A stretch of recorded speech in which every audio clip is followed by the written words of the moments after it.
तो चलिए, बिना किसी देरी के सीधे आज के इस बेहद दिलचस्प विषय में गोता लगाते हैं। आज के इस विश्लेषण में हम एक ऐसी कहानी पर बात करने वाले हैं जो शिक्षा को देखने का हमारा पूरा नजरिया ही पलट कर रख देगी। ये कहानी है गजानन अमलापुरे जी की। यकीन मानिए, ये किसी आम शिक्षक की यात्रा नहीं है।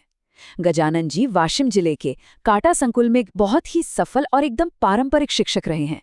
उन्हें अपने पढ़ाने के तरीकों पर बहुत नाज था, और भाई हो भी क्यों ना, उनके पढ़ाए हुए ज्यादातर बच्चे छात्रवृत्ति परीक्षाओं में आसानी से पास हो जाते थे।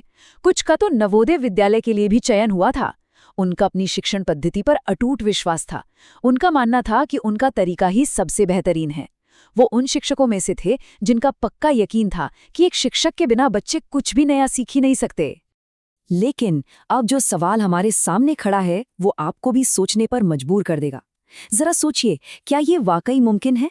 क्या 7वीं कक्षा के बच्चे घातांक यानी एक्सपोनेंट्स जैसे मुश्किल और जटिल गणितीय विषय को बिना किसी शिक्षक की मदद के पूरी तरह से खुद सीख सकते हैं? हमेशा से तो हमें यही बताया गया है ना कि कुछ भी नया और मुश्किल सीखने के लिए सामने एक टीचर का होना बहुत जरूरी है। तो क्या बच्चे खुद से इतनी बड़ी चुनौती पार कर पाएंगे? यही वो रहस्य है जिसे आज हम इस प्रस्तुति में सुलझाने वाले हैं। अब यहाँ दो बिल्कुल अलग विचारों के बीच के उस जबरदस्त टकराव को समझिए। एक तरफ गजानन जी का वो पक्का विश्वास है कि शिक्षक का निर्देश एकदम अनिवार्य है। उनका साफ मानना था कि ज्ञान हमेशा शिक्षक से ही छात्र तक पहुंचता है। लेकिन दूसरी तरफ एक बिल्कुल ही नई और क्रांतिकारी सोच है, वाबलेवाड़ी पैटर्न। इसमें यह माना जाता है कि बच्चे स्वयं सीख सकते हैं। ये नया विचार श्री नीलेश सर ने एक शिक्षा सम्मेलन में सबके सामने रखा था। उन्होंने बताया कि बच्चों को खुद पढ़ना चाहिए या एक दूसरे की मदद से पढ़ना चाहिए, और उन्हें पढ़ाना शिक्षक का असली काम है ही नहीं। गजानन जी के लिए तो ये विचार किसी बड़े झटके से कम नहीं था। मतलब सुनने में तो ये बहुत अच्छा लग रहा था, लेकिन इस पर यकीन कर पाना उनके लिए लगभग नामुमकिन था। तो आप देखते हैं कि ये वैचारिक टकराव आगे कैसे बढ़ा। इस सम्मेलन के 8 दिनों बाद समर्थ स्कूल में एक बहुत ही अहम बैठक बुलाई गई। वहां 10 शिक्षक और डाइट के 10 विशेषज्ञ मौजूद थे। चर्चा इसी बात पर हो रही थी कि इस वाबलेवाड़ी पैटर्न को असल में जमीनी स्तर पर कैसे लागू किया जाए। जब गजानन जी को बोलने का मौका मिला तो उन्होंने अपनी बात पूरी दृढ़ता और थोड़ी झल्लाहट के साथ रखी। उनका साफ कहना था कि भाई, ये खुद से सीखने वाला प्रयोग प्राथमिक कक्षाओं के छोटे बच्चों तक तो ठीक है, लेकिन बड़ी कक्षाओं के लिए बिल्कुल नहीं। उन्होंने जोर देकर कहा कि गणित और विज्ञान जैसे विषयों में जहां जटिल अवधारणाएं होती हैं, ये तरीका बिल्कुल काम नहीं करेगा। उच्च कक्षाओं को केवल और केवल शिक्षक ही पढ़ा सकते हैं। गजानन जी का ये संदेह इतना गहरा था कि उन्होंने सीधे तौर पर विशेषज्ञों को ही चुनौती दे डाली। हुआ यूं कि जब गजानन जी 7वीं कक्षा में गए और बच्चों ने गणित की किताब निकाली तो सामने घातांक और बीजगणित यानी एक्सपोनेंट्स और एल्जेब्रा के पाठ थे। ये बच्चों के लिए बिल्कुल नए थे। गजानन जी को लगा कि बस अब उनकी बात सच साबित होने वाली है। उन्होंने वेद वाशिम नाम के एक ऑनलाइन ग्रुप पर एक खुली चुनौती पोस्ट कर दी।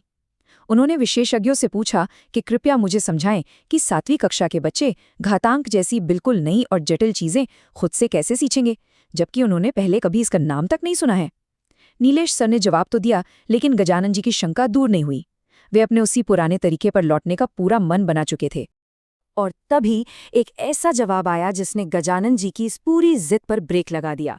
माननीय नंद कुमार साहब ने उनकी पोस्ट पर एक बहुत ही गहरा और एकदम सीधा जवाब लिखा, बच्चों पर भरोसा करो। बस इतना ही। लेकिन यकीन मानिए, इन 3 शब्दों में एक बहुत बड़ा संदेश छिपा था।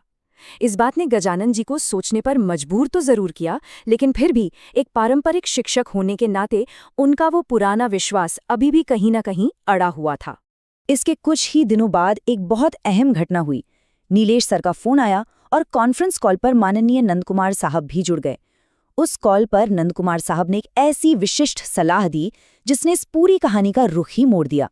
उन्होंने अपने अनुभव साझा करते हुए गजानन जी से बड़ी शांति से कहा, मेरा विश्वास करो, आप बच्चों पर भरोसा करो। उन्होंने एक बेहद अनोखा सूत्र दिया, कक्षा में जाओ, बच्चों को बताओ कि उन्हें घातांक सीखना है, वो भी खुद से। उनसे पूछो कि उन्हें इसे सीखने में कितना समय लगेगा। वो जितना समय मांगे उन्हें दे दो। एक चार्ट बनाकर दीवार पर लगा दो और बस शांति से प्रतीक्षा करो। उन्हें खुद से सीखने का एक मौका तो दो। अब यहाँ ध्यान देना बहुत जरूरी है कि आगे क्या हुआ। गजानन जी अगले दिन स्कूल तो गए, लेकिन उनके अंदर अभी भी एक बड़ी हिचकिचाहट थी। उन्होंने नंद कुमार साहब की पूरी बात नहीं मानी। उन्हें लगा कि सारे बच्चे ये नहीं कर पाएंगे, इसलिए उन्होंने बहुत सावधानी से अपना एक प्रयोग किया। उन्होंने केवल 5 होशियार बच्चों को चुना, उन्हें अपने पास बैठाया और बाकी बच्चों को दूर रखा। उन्होंने निर्देश दिए और फिर चुपचाप खड़े होकर देखने लगे कि अब क्या होता है। यहाँ उस शिक्षक की घबराहट और संदेह आप साफ महसूस कर सकते हैं। लेकिन उसके बाद जो हुआ वो सच में हैरान कर देने वाला था। उन 5 बच्चों ने बिना किसी घबराहट के गणित की किताबें खोली। उन्होंने उस नई अवधारणा को पढ़ना शुरू किया, आपस में चर्चा की और देखते ही देखते प्रश्नों को हल करने लगे। गजानन जी चुपचाप ये सब देख रहे थे और उनके आश्चर्य का कोई ठिकाना नहीं था। बच्चे पूरी तरह से इस काम में डूबे हुए थे और बिना किसी शिक्षक की मदद के खुद ही प्रैक्टिस कर रहे थे। और कमाल की बात यह है कि ये उत्साह यही नहीं रुका। दूर बैठे बच्चों में से 2 और बच्चे उनके पास आ गए और पूरे आत्मविश्वास से बोले कि वे भी ये प्रश्न हल कर सकते हैं। गजानन जी एकदम चौंक गए। अपनी पुरानी सोच की वजह से उन्होंने उन बच्चों की परीक्षा लेने की सोची। उन्होंने जानबूझकर घातांक के 5 और कठिन प्रश्न उन्हें दिए, लेकिन बच्चों ने उन्हें फिर से गलत साबित कर दिया। अब कुल 7 बच्चे बिना किसी शिक्षक के खुद से चर्चा करके और एक दूसरे की जांच करके उन मुश्किल सवालों को मजे से हल कर रहे थे। और अब आता है इस पूरी कहानी का सबसे बड़ा पल। ये जो संख्या है ना 45, ये कोई मामूली संख्या नहीं है। ये है 45 मिनट। जी हाँ, जिन बच्चों को गजानन जी ने चुना था, उन्होंने घातांक जैसे जटिल और बिल्कुल नए विषय को मात्र 45 मिनट में पूरी तरह से सीख लिया और उसके सवाल भी हल कर दिए। जो शिक्षक हमेशा से ये मानता था कि बच्चे उनके बिना कुछ नहीं सीख सकते, उसके सामने बच्चों ने महज पौन घंटे में यह चमत्कार कर दिखाया। गजानन जी के लिए ये किसी बहुत बड़े रहस्योद्घाटन से कम नहीं था। आपको बता दूं कि उस दिन गणपति विसर्जन था, इसलिए कक्षा में सिर्फ 13 बच्चे ही उपस्थित थे। और ये जानकर आपको अत्यधिक खुशी होगी कि उन सभी 13 बच्चों ने, यानी 100% बच्चों ने सफलतापूर्वक उस अवधारणा को सीख लिया। कोई भी बच्चा पीछे नहीं रहा। गजानन जी का वो जो डर था ना कि बच्चे खुद से नहीं सीख सकते, वो पूरी तरह से चकनाचूर हो चुका था। और इसी दिन का एक किस्सा वाकई दिल को गहराई से छू लेने वाला है। कक्षा में एक ऐसी बच्ची भी थी जिसके बारे में पहले ये सोच बना ली गई थी कि वो साधारण गणित के सवाल भी नहीं कर सकती, उसे कमजोर मान लिया गया था। लेकिन उस दिन उस बच्ची ने भी घातांक यानी एक्सपोनेंट्स के प्रश्नों को बिना किसी गलती के हल कर दिया।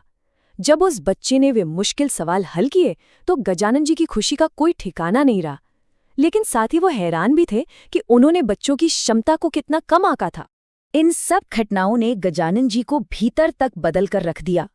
उन्होंने जो निष्कर्ष निकाले वो आज किसी भी शिक्षा प्रणाली के लिए एक बहुत बड़ा सबक है। उन्होंने पूरी विनम्रता से ये स्वीकार किया कि ये सोचना 100% गलत है कि बच्चे खुद से नहीं सीख पाएंगे। बच्चे कुछ भी, जी हाँ, कुछ भी स्वतंत्र रूप से सीख सकते हैं। वे किसी भी चुनौती को खुशी खुशी स्वीकार करते हैं।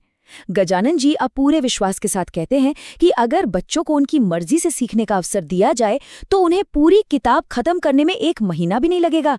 और सबसे बड़ी बात, शिक्षकों को अब सिर्फ पढ़ाने वाला नहीं बल्कि एक सुविधादाता या फैसिलिटेटर बनना होगा। हम अपने इस विश्लेषण के बिल्कुल अंत में आ गए हैं और गजानन जी के ये खुद के शब्द हमें बहुत कुछ सोचने पर मजबूर करते हैं। मुझ में जो शिक्षक था उसे सुविधादाता बनने में लंबा समय लगा।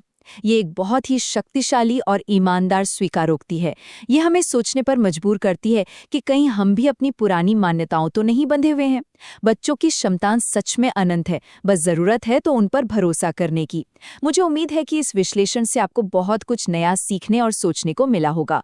इस विश्लेषणात्मक प्रस्तुति को लाइक करना और हमारे इस चैनल को सब्सक्राइब करना बिल्कुल मत भूलिएगा, ताकि ऐसे ही और भी शानदार और ज्ञानवर्धक विषय हम आप तक लाते रहें। और जाते जाते एक आखिरी सवाल आपके लिए छोड़कर जा रहा हूं। क्या हम अपनी शिक्षा प्रणाली में ये बदलाव लाने और बच्चों पर पूरी तरह से भरोसा करने के लिए सच में तैयार हैं? सोचिएगा जरूर।